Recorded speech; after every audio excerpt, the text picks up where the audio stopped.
I'll start this video off with a short anecdote. There's been a woman I've interacted with that claim Christianity, are devout Christians, yet when you start talking about them with certain subjects, they start espouting feminist talking points. They themselves claim feminism. Now, as someone who could just look with my own two eyes, I know that feminism and Christianity are traditional feminism is completely incompatible with Christianity. And these same people, they say, well, abortion's wrong, I'm pro-life, this, that, and the third, yet they still claim feminism, although part of feminism is being pro-choice and all this other crap. Egalitarianism, liberalism, has seeped into society, and by extension has seeped into the church now, especially in more recent years. We have completely lost one of the core tenets of Christianity. So I'm here to tell you, egalitarian Christianity is not real Christianity, because, of course, you can be an Orthodox versus a Protestant. You're still Christians. You're still in the same boat. Because at the end of the day, you have the same core tenets at the very, very core. Jesus Christ is the Son of God, for example.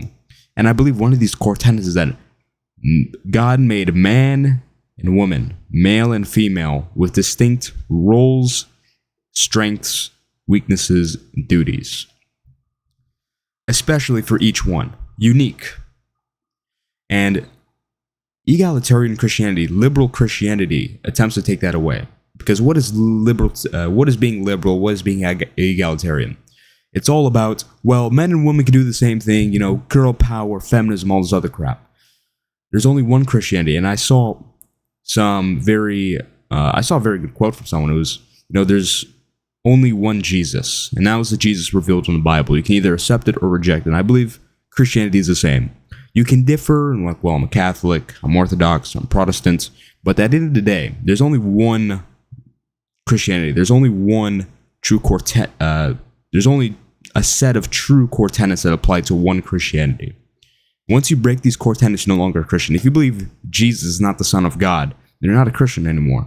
You're something else. Even if you follow the Bible, even if you believe everything else, even if you follow Jesus, if you don't believe Jesus is the Son of God, then you can't be a Christian, can you?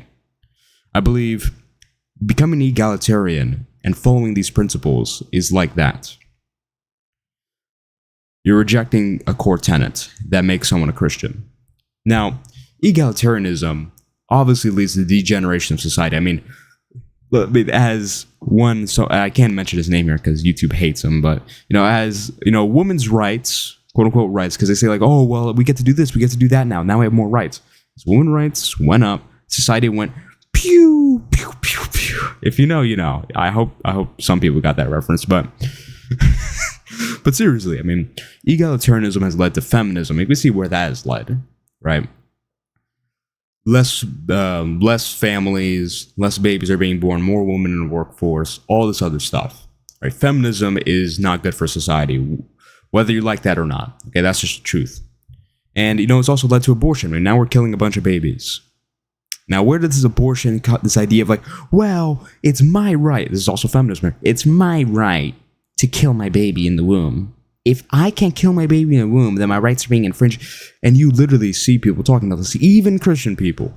Even Christians. I promise you I've seen them. They go, well, what do you mean I can't abort my baby? My body, my choice. My rights are being infringed upon. It's like they take it as a right to kill their baby. Just like how it's a right to live. Ironic right to live, abortion. Then you get these SJWs that, campaign like, well, Black Lives Matter. We need to teach racial studies in school. We need, what's the other thing called? Affirmative action. We need all this other stuff, right? This all comes from egalitarianism. That's the source. So if you really want to get rid of feminism, abortion, SJWs, all this other terrible stuff, you need to take out the egalitarianism. And this egalitarianism has also led to another thing.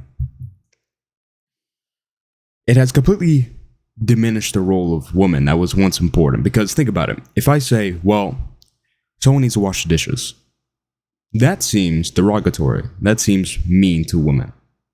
But the truth is, it shouldn't be. Because that's an important thing. someone does need to wash the dishes. See, like, even I'm laughing because that's, it's a trope. It's a joke, but it's true. I mean, if the dishes aren't washed, it's just going to all pile up. Someone has to do it. It's much like how someone has to make money in the household. And I believe the Bible teaches, and I think it's very distinct, I think it's very obvious, men are supposed to do certain things and women are supposed to do certain things. Yet they're still equal. They're still equally important. The example I always use is, think of chess, a knight and a bishop. A bishop moves in an X. A knight hops around the board. If you try using a bishop like a knight, things are going to go wrong. If you try using a knight like a bishop, things are going to go wrong. They do completely different things. Positioning, strategy, this, that, and the third. Tactics, all this other stuff. They're completely different. Use them in completely different ways. But they're still both worth 3 points. Equally. Despite doing completely different things. And I think that's how it is with men and women under the actual Christian view. Because imagine, this is what it's like, imagine there's a bishop and there's a knight, and the bishop really wants to be like the knight, right? And the bishop's just saying, hey, I'm being oppressed right now. I can't do what the knight does. It's like, well, you weren't made to do what the knight does. You have your own unique roles. You can do your own thing, and you're good at that. If you try moving you can't even move like a knight. You can't do it as well as a knight. Maybe you can move to squares, like the knight can move here and you move there, but it's not going to be as good. At some point, at the extreme, you're going to end up becoming useless when you could have done, all this acts and done amazing things. For example, having babies. That's an amazing thing. I mean, women. I don't see, why feminists don't LARP on this. They LARP I want to kill my baby. I want to be able to work like a man. It's like, well, hold on. You can literally create, and of course you need the man to help at the start, but you can literally create another human being inside of you. Do you know how cool that is? Think about that. Women can literally make a human being inside of them. Yet, when they never talk about that. They never say, well, I take, pride in being able to have a baby. Being able to make babies, have a bunch of kids. And then those kids have kids and then have a big, large family around me when, I die. No, I want to kill my baby. It's the complete opposite. Complete opposite. And I know some people would give an example like this, but I'll take my grandma.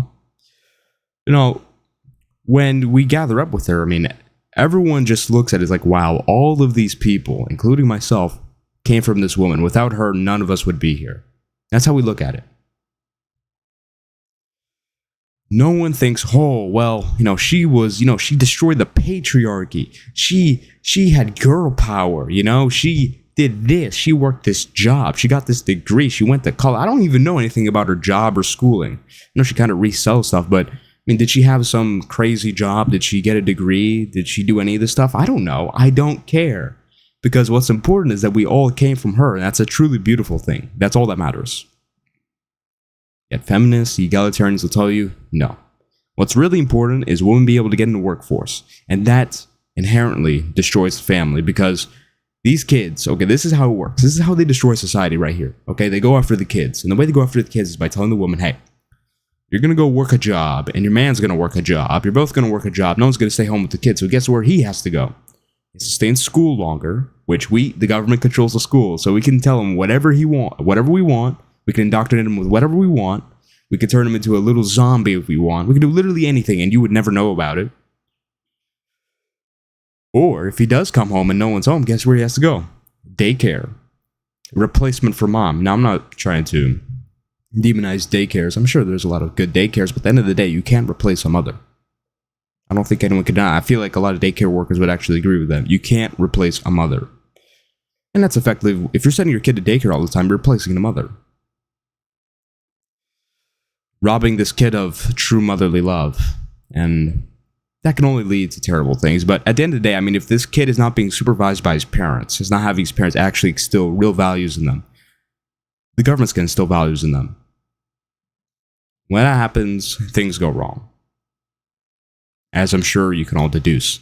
And it's also funny because these egalitarian Christians, these feminist women, they're like, well, I'm not going to submit to no man. I'm not going to do any of this stuff. But in reality, what they're doing is far worse than submitting to man, as if, submitting to man's even bad. I mean, the Bible literally says it. Doesn't the Bible say, obey your husband as the Lord, something like that? Isn't the patriarchy biblical? Woman, head of woman is man, head of man is Christ, head of Christ is God. Isn't that a patriarchy right there? But, they're like, I'm not going to submit to no man, I'm going to smash a patriarchy, all this other crap. Well, guess what? You're not submitting to a man that loves you. Never submitting to a government that hates you. Great job. Just as expected of a woman, because why do you think women are put into these roles traditionally? Because they aren't able to think about certain things like this. Because I know you're gonna be like, oh my god, that's so terrible, you can't say that, but that's the truth. Okay, so many women have fell for this obvious trap. It's very obvious that now they want you, instead of submitting to a real man that's actually going to take care of you, that actually loves you, now you're going to submit to the government that hates you. Isn't that obvious? When you go into these marches, when you fight the patriarchy, when you take your feminist flags and fly them around, whatever the hell they are, the reality is you are submitting to the government. You are doing the work the government wants you to do. And they don't even love you. At least the man that you would have submitted to, oh my god, I submitted to a man, at least they would love you. At least they would actually want to take care of you. Now, real Christianity is man and woman are distinct, and they do different things. In order to implement this, it starts with men. That's why this movement is built by Christian men, because the truth is, none of this is woman's fault. Because every great uprising starts with men. Every great downfall starts with men. Okay, when they're good men, good women follow.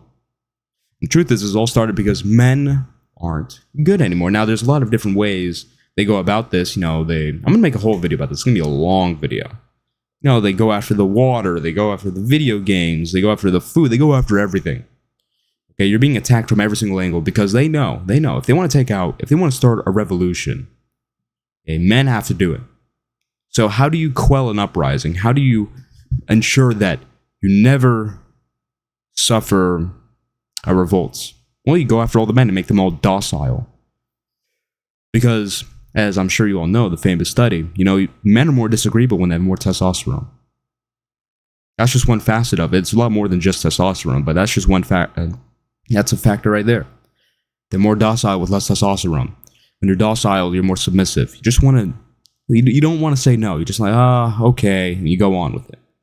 You have to say no. No to society, no to the government.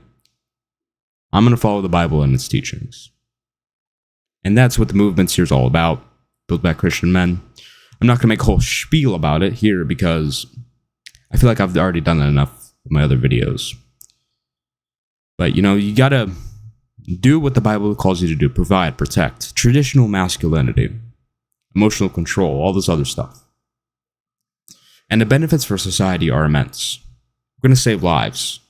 Okay, once this fully gets through people's heads, abortion is gonna be taboo, again, as it should be. Less babies are gonna be aborted. There's gonna be more families. There's gonna be large, big, beautiful families. There's going to be more morality in the world because there's going to be less degeneracy, because part of not being a degenerate, part of being a moral person is being raised that way.